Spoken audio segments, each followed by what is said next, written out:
الحمد لله رب العالمين والعاقبة للمتقين والصلاة والسلام على سيد الأنبياء والمرسلين وعلى آله وأصحابه ومن تبعهم أجمعين أما بعد فأعوذ بالله من الشيطان الرجيم بسم الله الرحمن الرحيم سبحان الذي أسرى بعبده ليلا من المسجد الحرام إلى المسجد الأقصى الذي باركنا حوله لنريه من آياتنا إنه هو السميع البصير سبحانك لا علم لنا إلا ما علمتنا إنك أنت العليم الحكيم یا رب صلی وسلم دائما ابدا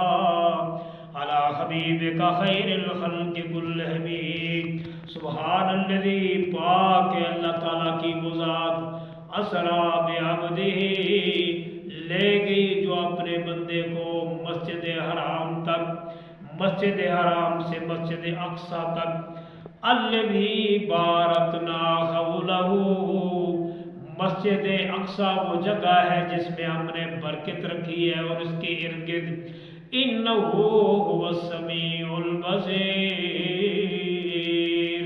تاکہ اللہ تعالیٰ اپنے بندے کو دکھائے اپنی خاص نشانیاں۔ انہ بے شک وہ هو السمیع البصیر دیکھنے والا اور سننے والا ہے۔ سامعین، یہ سورہ اسراء ہے، اس کی پہلی آیتوں میں نبی علیہ الصلوۃ والسلام کا تذکرہ ہے۔ نبی علیہ الصلوۃ والسلام معراج پہ گئے تو پاکی بیان کی جاتی ہے اس ذات کی، سبحان الذی پاک ہے اللہ کی وہ ذات، ہر شرک سے پاک ہے، ہر عیب سے پاک ہے، ہر کمزوری سے پاک ہے۔ لا تاخذہ سنۃ ولا نوم، جس کو اونگ نہیں آتی، جس کو نیند نہیں آتی، اللہ کی وہ یہ صفت ہے۔ اپنے بندے کو لے گئی، بندہ اس لیے کہا گیا کہ یہ نہ کہا جائے کہ وہ عرش پہ گیا تو اللہ کے برابر ہو گیا، اس لیے کہا گیا کہ اللہ تعالیٰ کی ذات پاک ہے جو اپنے بندے کو لے گئی مسجد حرام تک، مسجد حرام سے مسجد اقصی تک۔ مسجد اقصی وہ ہے جس کے ارد گرد اللہ تعالیٰ نے برکت رکھی ہے، وہ جگہ بڑی برکت والی ہے۔ لنریہ من آیاتنا، تاکہ اللہ تعالیٰ اس کو اپنی نشانیاں دکھائے۔ انہو بے شک اللہ کی وہ ذات ہے، وہ سمیع البصیر جو دیکھنے والی اور سننے والی ہے۔ مختصر بات کرتے ہیں معراج پہ۔ نبی علیہ الصلوۃ والسلام کو معراج شعبان کے مہینے میں ہوئی، آخری یہ جو 27 سے 28 کی راتوں میں، شعبان کے مہینے میں نبی علیہ الصلوۃ والسلام معراج پہ گئے۔ تو معراج پہ جب نبی علیہ الصلوۃ والسلام گئے تو انہیں مسجد گھر سے مسجد حرام تک، مسجد حرام سے مسجد اقصی تک، اور پھر مسجد اقصی سے ان کو عرش معلیٰ پہ لے جایا گیا۔ فقاب قوسین او ادنیٰ، اللہ کے درمیان اور نبی علیہ الصلوۃ والسلام کے درمیان ایک نیزے کا فرق تھا، او ادنیٰ یا نصف نیزے کا فرق تھا۔ یہ نبی علیہ الصلوۃ والسلام کی معراج ہے۔ سفر شروع ہوا بیت المقدس سے، مسجد اقصی سے۔ جب مسجد اقصی میں آپ صلی اللہ علیہ وسلم پہنچے، سارے انبیاء علیہ الصلوۃ والسلام وہاں موجود تھے۔ آپ صلی اللہ علیہ وسلم نے سارے انبیاء علیہ الصلوۃ والسلام کو وہاں امامت کروائی۔ آپ کو امام الانبیاء کا لقب ملا کہ جتنے مرسل، جتنے نبی ہیں سبھی آپ کے مقتدی ہیں۔ معراج کی شب میں اللہ کا تاج امامت پہنانا، یہ امامت کا تاج مسجد اقصی میں آپ صلی اللہ علیہ وسلم کو پہنایا گیا، آپ کو امام الانبیاء بنایا گیا۔ پھر وہاں سے آپ کا سفر شروع ہوا، آپ 7 آسمانوں کو کراس کرتے ہوئے سدرۃ المنتہا تک پہنچے۔ ایک آسمان پہ ملاقات ہوئی موسیٰ علیہ السلام کے ساتھ، ایک آسمان پہ ادریس علیہ السلام کے ساتھ، ایک آسمان پہ ابراہیم علیہ السلام کے ساتھ۔ ابراہیم علیہ السلام ٹیک لگا کے بیٹھے ہوئے تھے۔ آپ صلی اللہ علیہ وسلم نے جبریل سے پوچھا یہ بزرگ کون ہیں؟ جبریل نے کہا یہ آپ کے دادا جناب ابراہیم خلیل اللہ ہے۔ ایک جگہ وہ ٹیک لگا کے بیٹھے ہوئے تھے۔ چوتھے آسمان پہ ادریس علیہ السلام کے ساتھ ملاقات ہوئی، آپ عرش تک پہنچے۔ عرش پہ جا کے جبریل نے کہا یہاں سے آگے میں نہیں جا سکتا، میرے پر جلتے ہیں، فقاب قوسین او ادنا، پھر نبی علیہ الصلوۃ والسلام اللہ تعالیٰ کے قریب پہنچے تو وہاں لنریہ من آیاتنا، تاکہ اللہ تعالیٰ آپ کو نشانیاں اپنی دکھائے۔ ابراہیم کو دیکھنا اللہ کی نشانی ہے، موسیٰ کو دیکھنا اللہ کی نشانی ہے، ادریس کو دیکھنا اللہ کی نشانی ہے، ان سے بڑھ کر اور نشانیاں۔ جنت بھی دکھائی گئی، جہنم بھی دکھائی گئی۔ جہنم میں بہت سارے بنی اسرائیل کے لوگ تھے جن کے یہ پیٹ بڑھ کے بڑے لمبے دور تک پھیلے ہوئے تھے۔ نبی علیہ السلام نے پوچھا یہ کون لوگ ہیں؟ جبریل نے کہا یہ سود خور لوگ ہیں جو دنیا میں سود کا کاروبار کرتے ہیں، ان کے پیٹ اتنے بڑھ گئے ہیں کہ پیٹ زمین پہ پڑے ہوئے ہیں، ان کے اوپر سے لوگ گزر کے جا رہے ہیں، یہ سود خور لوگ تھے۔ ایک شخص کو دیکھا وہ تازہ گوشت کھا چھوڑ کے پرانا گوشت جلا ہوا کھا رہا تھا، پوچھا یہ کون ہے؟ کہا یہ زانی انسان ہے جو دنیا میں زنا کرتا تھا، اپنی عورت کو چھوڑ کے اور عورتوں کی طرف جاتا تھا، یہ پرانا گوشت کھا رہا ہے تازہ چھوڑ کر۔ یہ لوگ سب جہنم میں جل رہے تھے۔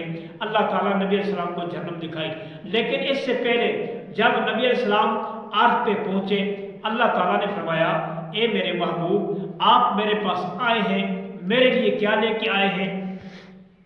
نبی علیہ السلام نے فرمایا التحیات للہ، میری ساری بدنی عبادتیں آپ کے لیے، والصلوات للہ، میری کلی عبادتیں، میری نماز، میرا روزہ، میرا پڑھنا، میری تہجد، میرا سب کچھ آپ کے لیے۔ تین والطیبات، آپ کی ذات پاک ہے، ساری پاکیزگیاں آپ کے لیے۔ یہ تین چیزیں ہیں۔ ان تین چیزوں کے بعد چوتھی چیز وہ لے کے آیا ہوں یا اللہ جو تیرے پاس ہے ہی نہیں ہے۔ اللہ نے پوچھا وہ کیا ہے؟ نبی علیہ السلام نے فرمایا وہ عاجزی لے کے آیا ہوں، تیری تو عالی شان ذات ہے، متکبر ذات ہے، میں عاجز ہوں، عاجزی لے کے آیا ہوں۔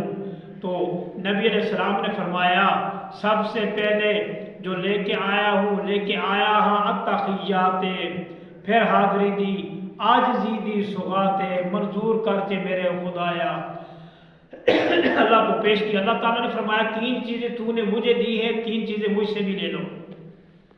نبی علیہ السلام نے تین چیزیں اللہ تعالیٰ کے سامنے پیش کی، التحیات للہ والصلوات للہ والطیبات للہ۔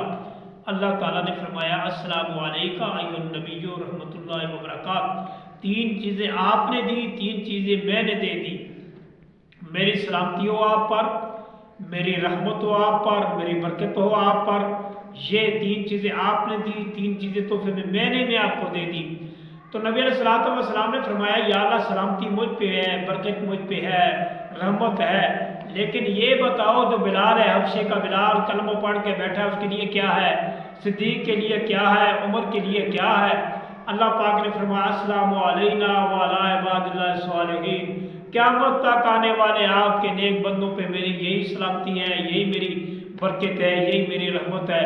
سب کے لیے یہ میرا اعلان ہے، سب تک یہ میرا اعلان پہنچا دینا۔ یہ نبی علیہ السلام کا اللہ کے ساتھ مکالمہ ہوا۔ مکالمہ ہونے کے بعد نمازیں عطا کی گئی، نمازیں لے کے واپس آئے۔ موسیٰ علیہ السلام نے پوچھا کتنی نمازیں ہیں؟ نبی علیہ السلام نے فرمایا 50 نمازیں ہیں۔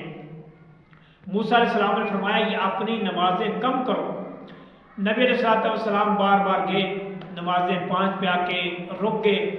پھر موسیٰ علیہ السلام نے فرمایا، نبی علیہ السلام نے فرمایا مجھے شرم آتی ہے، میں اللہ کے سامنے بار بار جا کے کم نہیں کرتا۔ یہ 5 نمازیں لے کے آئے۔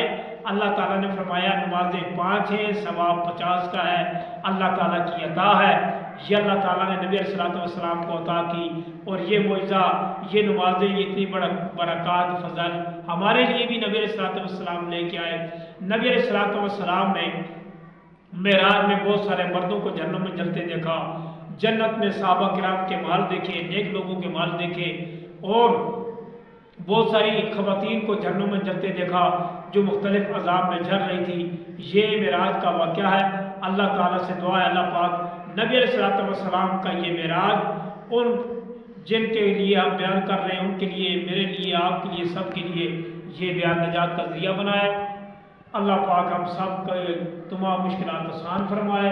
استغفر اللہ لی ولکم ولسائر المسلمین